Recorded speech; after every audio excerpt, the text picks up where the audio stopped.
It's time for Recipe of the Day.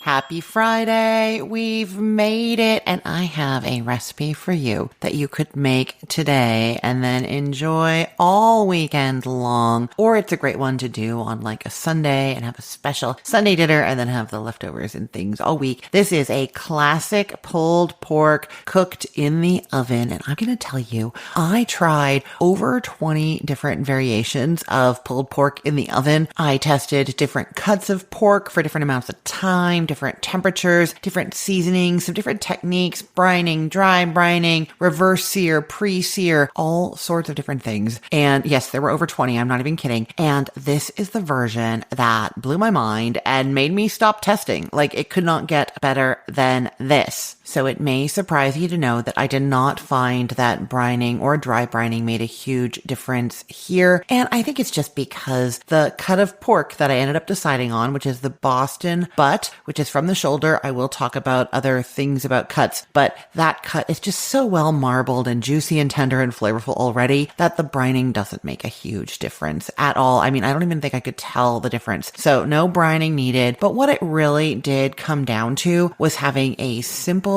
seasoning profile using some barbecue sauce at the very end mixed with the meat. So a lot of the extra flavor profile comes from there. And it was the low and slow cooking in a moist environment with a reverse sear at the end to get those little crispy bits. Almost, I'm not going to go so far as to say that it's like burnt ends, but like it's almost that idea, right? Where you just have that browned crispiness. And when you shred it, it's just on like some of the pieces at the end. You've really, really juicy shreds with these little bits of crispiness here and there, little chewiness even at those places. Perfect. You're going to love this. Okay. So first, what cut of pork to use? So I tried this with a full shoulder, a picnic shoulder, the Boston butt, and with a loin. I had tried that for actually doing pulled pork with a loin, which you can do. And I will link to a recipe for how to do that, but it is not the best for sure. As to the picnic shoulder and whole shoulder, the picnic shoulder is fine. It's not as marbled as the pork butt. The meat was not as juicy. And also I find it harder to get my hands on a boneless picnic, and having the boneless just makes the shredding easier. So that is why I've leaned towards the pork butt. And then in terms of doing the whole shoulder, I also don't get that all the time, and it makes a little bit too much. So really in the end, it was the boneless pork butt, or called Boston butt, that I thought was best for this. It is well marbled with fat, which really means that as we cook this low and slow, that's like melting inside there, inside where all the meat is, and moistening it downwards. And that's also why if you do get a Boston butt that has some fat on the outside, I'm going to be telling you to cook that fat side up for the same reason. It's going to melt down in there. Now you can absolutely cut off whatever's left after it's done roasting, like you can trim off any of that fat so it's not mixed in with the meat, anything that hasn't melted down into the roast, but leave it on there for that extra juicy, buttery richness. So good. So yeah, Boston butt is my pick for this. Boneless is going to be easiest, but the flavor is not going to change whether it has the bone or not. Like I said, I've kept the seasoning really basic here. It's chili powder, garlic powder, onion powder, and salt. You can add pepper if you want to. You can add all kinds of things if you want to, but then I have the barbecue sauce going in on the end, and I do find that you end up with the pork overpowered if you've done too many seasonings and the barbecue sauce. If you are not going to add the barbecue sauce, then you can go heavier on the seasonings for sure. And if you just like that, like really crazy, so much going on,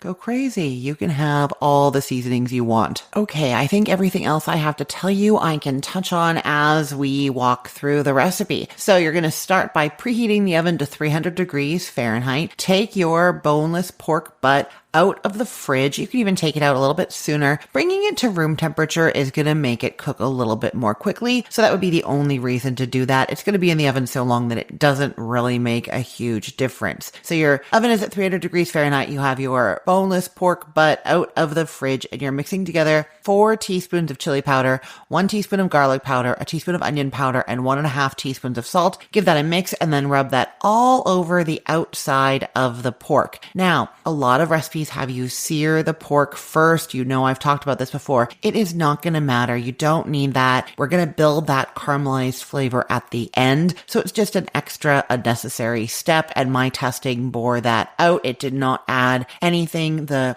slow cooking kind of steams any crust off of there. A lot of it washes down into the juices underneath. It is not the best way to do it. The reverse sear is the way to go, and I'll be telling you how to do that in a second. Oh, I will just say, as you're rubbing that pork roast with the seasoning, if it does have any kind of like butcher's twine string on it, you leave that on there and you're just rubbing the seasoning right over top. Now, as you're rubbing it, if you notice that the pork is like pulling apart in places, you can get some seasoning down in there. That's not going to hurt anything. That's just going to add more flavor within, but you don't have to like try to pull it apart. To do that, don't like go crazy trying to get at the inside. If it's obvious, do it. If not, don't. Okay, now put the pork on a rack in a roasting pan, fat side up.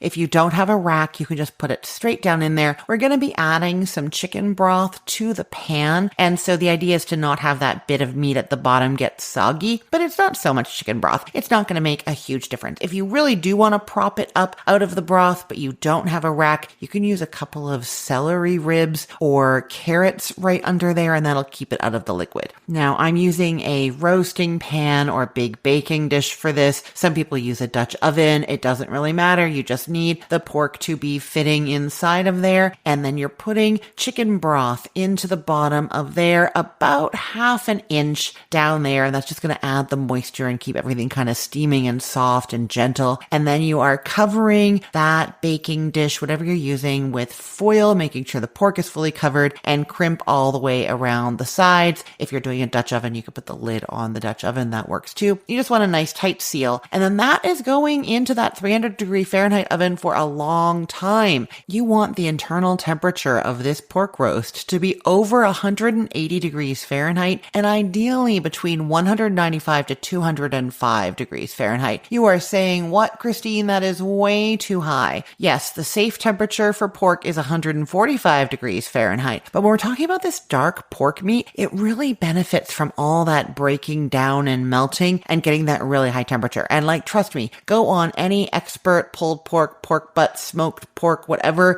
website you can find, and you're going to see these same high temperatures. It is not just me. This is well known. The best way to know that it's at that temperature is to stick a probe thermometer in there before you did the foil, and then have the reader, like the digital reader, telling you what the temperature is outside of the oven, and you can monitor it. But since the range that we want is so big, you don't need to buy a special thermometer. You can use an instant read and just pull it out and give it a test. It's going to be 3 to 4 hours for sure if your pork roast was 3 to 4 pounds. If it's bigger, it's going to take longer. Smaller will take less time. Oh, and if yours has a bone in it, it takes a little bit longer as well. But yeah, you're looking at a good 3 to 4 hours. If you do not like that big time range and you're wondering, like, how do I time my dinner when I don't know when this roast pork is going to be done? Don't worry too much. It stays hot for a really long time, and we're going to be putting it back into a hot oven. So you can plan to have this ready even a good hour or two before you're serving it. Let it rest and hang out, and then you're going to put it back into that hot oven. And so, like, the timing doesn't matter that much. You can prep all of your side dishes and things after, when you know for sure that it's done. So once it's between 195 to 205 degrees Fahrenheit, take it out of the oven and then pour off any liquid that's in the pan, but don't throw it out. Don't discard it. We're going to use it later. Pour it off and then just cover the pan with foil so that your meat stays warm for at least 30 minutes. You want it to rest. You want all those juices to kind of like stop sizzling inside the meat and stop moving around, so that when you cut into it, they don't just all leak out because they're so excited to get out of there, like they're still boiling. So like 30 minutes. And then towards the end of that, you're going to heat your oven to 475 degrees Fahrenheit. Then you're putting the roast back into the oven uncovered until it gets all nice and browned and crispy on top, 10 to 15 minutes. Now at that point, you're going to immediately transfer the pork to a cutting board or like a baking sheet and start shredding it because it already rested and only the outside outside has gotten really, really hot again. So it has already like stopped all that simmering of juices, and you can start shredding it. Just a couple of forks does the trick here. And then once it's shredded, give it a taste. And at this point is when you add some of the liquid and or barbecue sauce. So you reserved that liquid. It's going to be very flavorful. It has some of the seasonings that have dripped off the pork. It was originally chicken broth, which is very flavorful. So you're just going to start kind of spooning that into the mixture and stirring, or you can use barbecue sauce. I recommend if you're serving this right away that you heat the barbecue sauce up so it's warm and not cooling the meat down. But there you have it. You just add the liquid and the barbecue sauce until it's just nice and moist and the flavor that you want. And then it's ready to pile into those sandwiches. Oh, I'm going to put a link in the show notes for my recipe for coleslaw to serve with pulled pork. It is amazing in a pulled pork sandwich. It just pairs so well with the barbecue sauce and that juicy pork. I will link to that recipe for you. You can do this in sandwiches. You can serve it in tacos, enchiladas, on nachos with baked beans and coleslaw and cornbread.